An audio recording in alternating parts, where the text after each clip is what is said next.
اس لیے پاکستان کا اس فہرست میں 5واں نمبر ہے۔ گرین ٹی کو مراکش کے قومی اور سب سے مقبول مشروب کا مقام حاصل ہے۔ دریائے فیض کے کنارے قائم کیا گیا فیض شہر دنیا کے ان قدیم ترین شہروں میں سے ہے جنہوں نے 13 صدیاں گزر جانے کے باوجود اپنا مقام نہیں کھویا۔ یہ دنیا کے قدیم ترین متحرک شہروں میں سے ایک ہے۔ بربری شیر اس ملک کا قومی جانور ہے۔ مراکش میں اگر کسی خاتون کا خاوند مر جائے تو وہ 40 دن تک سفید کپڑے پہنتی ہے۔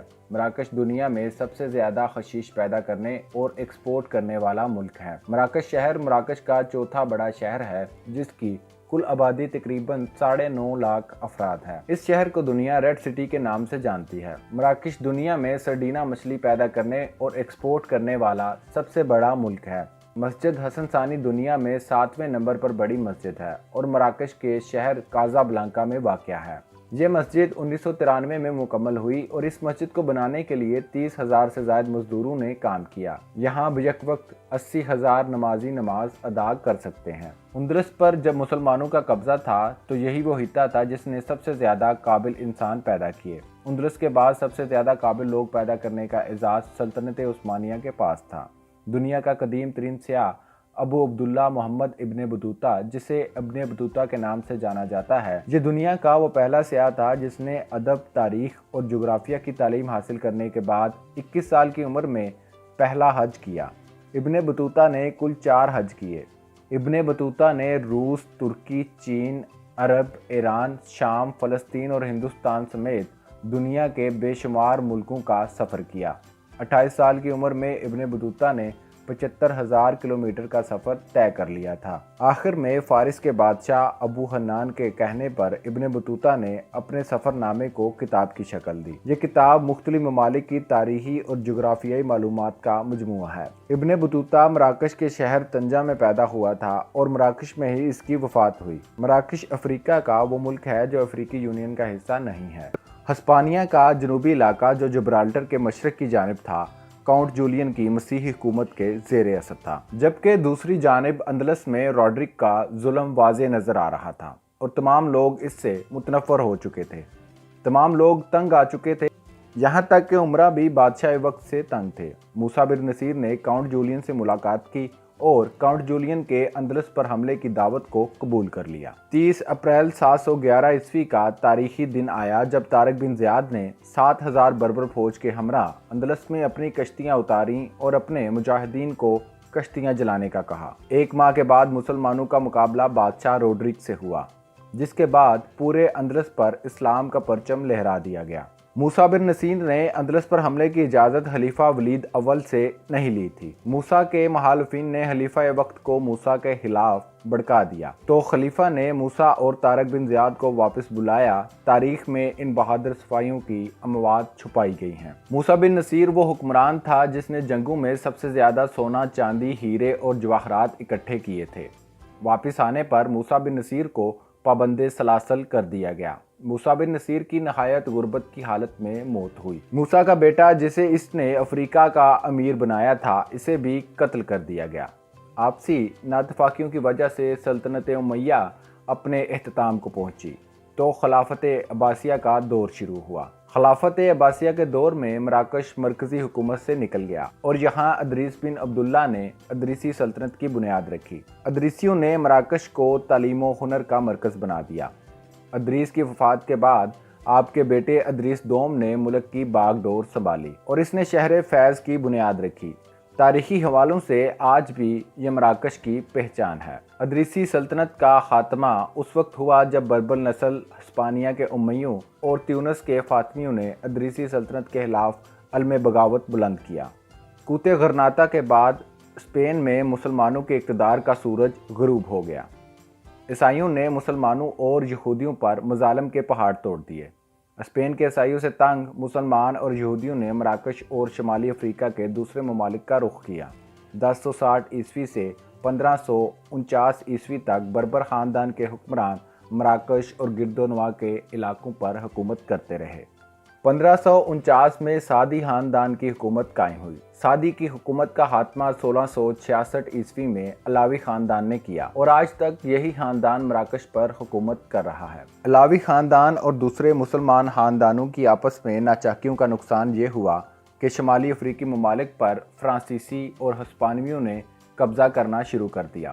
1912 تک فرانسیسی اور ہسپانوی مراکش پر مکمل قابض ہو چکے تھے۔ یورپیوں کے قبضے کی ایک بڑی وجہ مراکش کا محل وقوع تھا اور سب سے دولت مند ملک ہونا تھا۔ دوسری جنگ عظیم کے بعد جہاں دوسرے ممالک کو آزادی ملنا شروع ہوئی، اسی دوران 1944 میں مراکش کی استقلال پارٹی نے آزادی کے لیے آواز بلند کی۔ 1953 میں سلطان محمد پنجم کو ملک بدر کر کے میڈاگاسکر بھیج دیا گیا۔ ان کے جلا وطن ہونے کے بعد ملک میں فرانسیسی آبادی والے علاقوں پر حملے ہونا شروع ہو گئے۔ 1955 میں ایک کمیٹی قائم کی گئی۔ اس کمیٹی کا مقصد سلطان محمد پنجم کو وطن واپس لانا اور تیونس اور الجزائر کی آزادی تھا۔ بالآخر فرانس نے سلطان محمد پنجم کی واپسی کو قبول کر لیا اور مذاکرات کے لیے تیار ہو گئے۔ یہ انقلاب شاہ و عوام کہلایا، جسے آج بھی مراکش میں ہر سال 20 اگست کے روز منایا جاتا ہے۔ تاریخ میں موجود ہے کہ 1952 میں جب سلطان محمد پنجم نے اقوام متحدہ کی جنرل اسمبلی میں آزادی کے سرگرم لیڈر احمد عبدالفراز کو بھیجا۔ احمد عبدالسلام جب مراکش کی آزادی کے لیے آواز اٹھانے کے لیے کھڑے ہوئے تو وہاں موجود فرانسیسی نمائندے نے احمد عبدالسلام کو یہ کہہ کر بولنے سے روک دیا کہ مراکش چونکہ ایک فرانسیسی کالونی ہے، اس لیے اس پلیٹ فارم پر تمہیں مراکش کے بارے میں بولنے کی اجازت نہیں۔ اسی اجلاس میں پاکستان کے پہلے وزیر خارجہ سر ظفر اللہ شامل تھے۔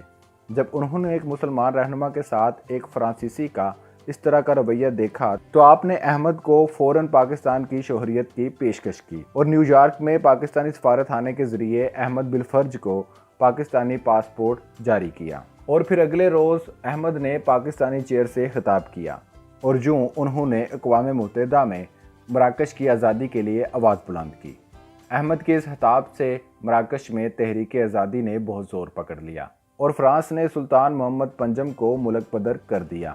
سلطان کی واپسی پر فرانسیسیوں اور سلطان کے درمیان معاہدہ ہوا اور فرانس مراکش کی آزادی پر رضامند ہو گیا۔ 19 نومبر 1956 کو مراکش فرانسیسی قبضے سے آزاد ہوا۔ آزادی کے بعد مراکش کے بادشاہ سلطان محمد پنجم نے احمد عبدالسلام بالفرج کو مراکش کا پہلا وزیر اعظم نامزد کیا۔ احمد عبدالسلام جتنی دیر تک حکومت میں رہے اور حیات رہے، انہوں نے پاکستانی پاسپورٹ کی کاپی اپنے دفتر میں رکھی اور ہر آنے والے کو یہ بتاتے کہ مراکش کی آزادی میں کس طرح پاکستان اور پاکستانی پاسپورٹ نے ان کی مدد کی۔ شاید یہی وجہ ہے کہ ترکی کے بعد مراکش کے لوگ بھی پاکستان کے ساتھ خاص لگاؤ اور محبت رکھتے ہیں۔ مراکش موریتانیہ اور اسپین کے درمیان 70 کی دہائی سے مغربی صحارا کا مسئلہ ڈیڈ لاک کا شکار ہے۔ مغربی صحارا کے زیادہ تر رقبے پر مراکش کا قبضہ ہے۔ مغربی صحارا کا رقبہ ملا کر مراکش کا کل رقبہ 7,10,850 مربع کلومیٹر بنتا ہے۔ رقبے کے لحاظ سے مراکش دنیا کا 40واں بڑا ملک ہے، جبکہ اس ملک کی آبادی 2017 کی ایک رپورٹ کے مطابق 3,57,40,000 افراد تھی۔